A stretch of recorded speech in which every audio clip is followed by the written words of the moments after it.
So for this bookmaking, you are going to need 6 pieces of paper that are 8.5 by 11, and you're also going to need 2 covers that have been pre-cut to the right size. So what you're going to want to do is set one of your 6 off to the side, and then save the other 6, and put one of your covers off to the side. And then take your first cover and fold it in half. A couple tricks to folding. If you match up your corners, notice how this paper isn't perfectly cut, so that corner doesn't match up. That's okay. This is nice and straight. As your corners are matched up, go out with one finger, get it in the middle, and then do your fold. And that should give you a nice even fold all the way around. And then you're going to want to press your fold a little bit more, just to make sure it's a really strong fold. Go ahead and open your book up and lay that flat. Grab your 6 pieces of paper and stack those all together. Do one fold with all 6. The reason we're doing one fold, again, by the way, lining up our corners, going out with one finger, creasing it real good. You can take a pen or pencil and really make sure that is a solid crease for your book. The reason we're doing it all together is that then your book will be more likely to lay flat if they were folded as one unit instead of being separate. You're going to take your book pages and nestle them inside your cover, centering it up about so that your cover overlaps your pages. Some other supplies you're going to need here. You're going to need this funny looking ruler thing with some holes in it. You're going to need 4 paper clips. You're going to need a push pin, a needle for sewing with, and a glue stick. Some scissors we're missing. There we go. And one more thing that we're going to need is some tape, so that we can tape down our thread. And we're also going to need, for thread, we're going to be using mint waxed dental floss. Usually bookbinding thread is just a waxed thread, so this is a lot cheaper way. You also get a nice minty fresh feel. You're going to take your finger, you're going to stretch your dental floss all the way out to your hand, and then pull it to your nose, and that should give you about a yard of floss to work with.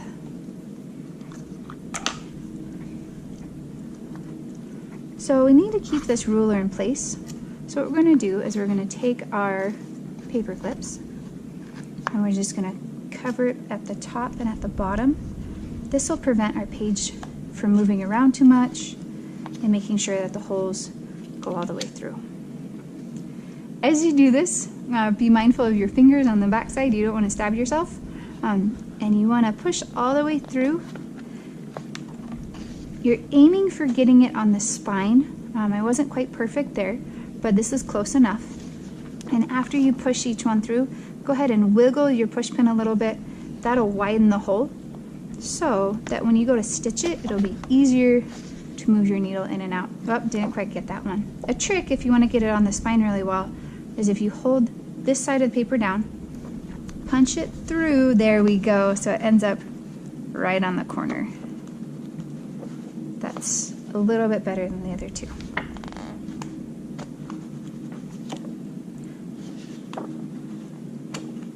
Make sure to wiggle each one around so that your hole gets widened. After you're done pushing through all 5 holes, you can actually take this funny little ruler thing out, but leave your paper clips in, because that's going to keep all your paper in line. Now we're going to take our needle out of its little holder, and we're going to thread it. The nice thing about these needles is they're a little wider, so they're a lot easier to thread. And then we're going to give ourselves a little bit of a tail, so we're not going to lose our thread when we're stitching.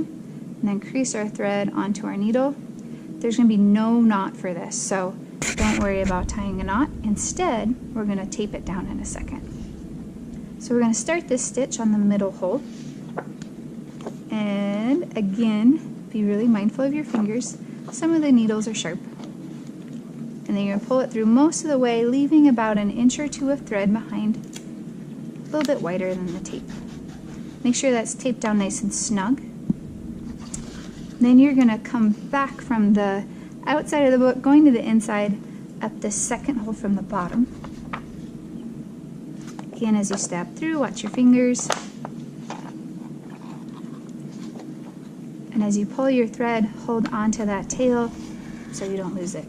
You're going to want to make this nice and snug so that you have a tight binding, but you don't want to rip through your book, so just make it snug and you're good.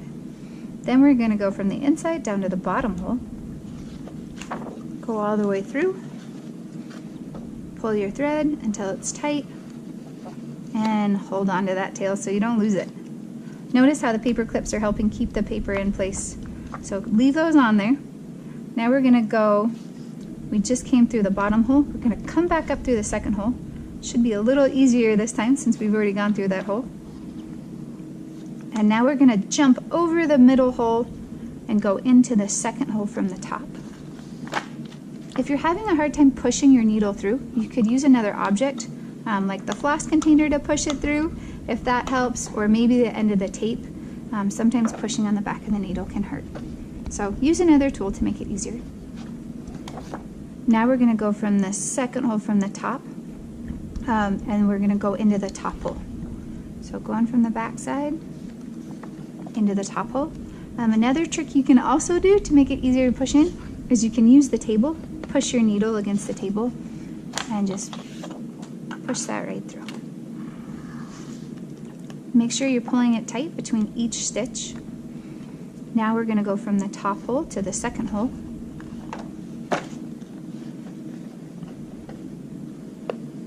Pull it tight, and you have one more stitch to go.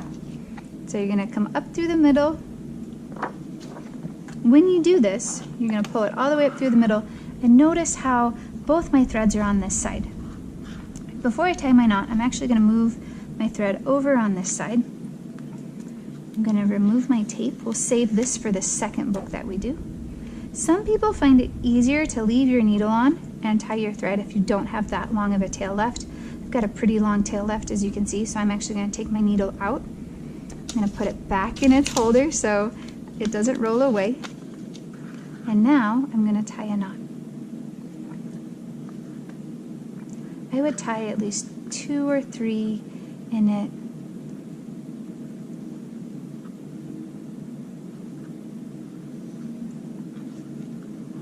You have quite a long tail left, so we're going to cut this, but we're going to leave space between our knot because we don't want to accidentally cut our knot and have to sew it all over again.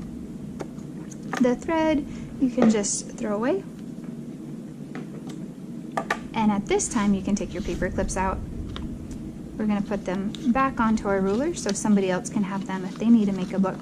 And we're actually going to make a second one, so after this video you just need to make one more, and then you'll have the 2 books that you need for class. So for this next step, you can fold your papers off to one side, and then you're going to take your cover and fold it in on itself. We don't want to tuck it in too tight, or the paper will actually make it so that the thread pulls away. So give your cover a little bit of space, and then fold it down. And then we're going to put our pages to one side, bringing our cover in again, not wanting to fold it right along the edge, so giving it a little space. I'm lining up my top. I know my bottom line isn't perfect. If you'd like to, you're welcome to just trim along the bottom of your book to even up those lines. I'm not too worried. The last step to finish out our book is we are going to glue the cover to itself, and this will give you a stronger outside to your book. So we're actually going to fill this area with glue so that our pages stay together. So feel free to use a healthy amount of glue, but watch out for clumps. If you get any areas that clump, just try to even those out as best you can so you're not getting a bumpy book. Notice how no pages are in it, it's just cover to cover. And press it down nice and firm. Do the same thing to the other side of your book. Push all your pages to one side.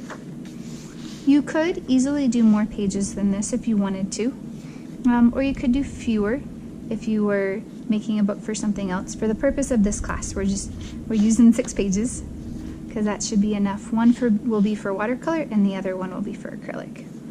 If you're in a different class other than painting, maybe you will be required to do a different amount of pages. So double check with your teacher, make sure you have the right amount of pages for your book. And if you wanted to make one of these on your own, just for fun, you could do a different size. Not all books have to be the same size, but this stitch with 5 dots would work for other books as well. And you could use other types of paper, watercolor, charcoal, whatever you want. You could even reuse some paper this way. After you've glued the other side, go ahead and smash it down on the cover itself. Again, smoothing out your paper firmly.